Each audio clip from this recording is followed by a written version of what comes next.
السلام علیکم ورحمۃ اللہ وبرکاتہ نحمده ونصلی علی رسولہ الکریم اما بعد۔ آج کا سبق سن لیجئے۔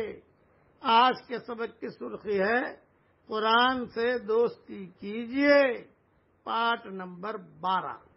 رسول اللہ صلی اللہ علیہ وسلم ایک ایک حرف واضح کر کے اور ایک ایک آیت کو الگ الگ کر کے پڑھا کرتے تھے، اور رسول اللہ صلی اللہ علیہ وسلم کا ارشاد ہے، قرآن پڑھنے والے سے قیامت کے روز کہا جائے گا، جس ٹھہراؤ اور خوشی لہانی کے ساتھ تم دنیا میں بنا سوار کر قرآن پڑھا کرتے تھے، اسی طرح قرآن پڑھو اور ہر آیت کے صلے میں ایک درجہ بلند ہوتے جاؤ، تمہارا ٹھکانہ تمہاری تلاوت کی آخری آیت کے قریب ہے۔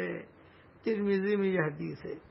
نہ زیادہ زور سے پڑھیے اور نہ بالکل ہی آہستہ، بلکہ درمیانی آواز میں پڑھیے کہ اللہ کی ہدایت ہے۔ اللہ نے فرمایا ہے، وَلَا تَجْهَرْ بِصَلَاتِكَ وَلَا تُخَافِتْ بِهَا وَابْتَغِ بَيْنَ ذَلِكَ سَبِيلًا۔ اور اپنی نماز میں نہ تو زیادہ زور سے پڑھیے اور نہ بالکل ہی دھیرے دھیرے، بلکہ دونوں کے درمیان کا طریقہ اختیار کیجیے۔ یوں تو جب بھی موقع ملے تلاوت کیجیے، لیکن سحر کے وقت تہجد کی نماز میں بھی قرآن پڑھنے کی کوشش کیجیے۔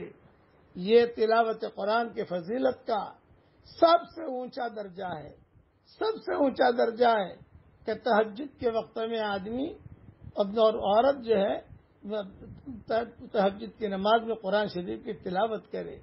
یہ تلاوت قرآن کی فضیلت کا سب سے اونچا درجہ ہے، اور مومن کی یہ تمنا ہونی چاہیے کہ وہ تلاوت کا اونچے سے اونچا مرتبہ حاصل کرے۔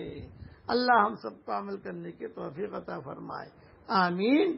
وآخر دعوانا الحمدللہ رب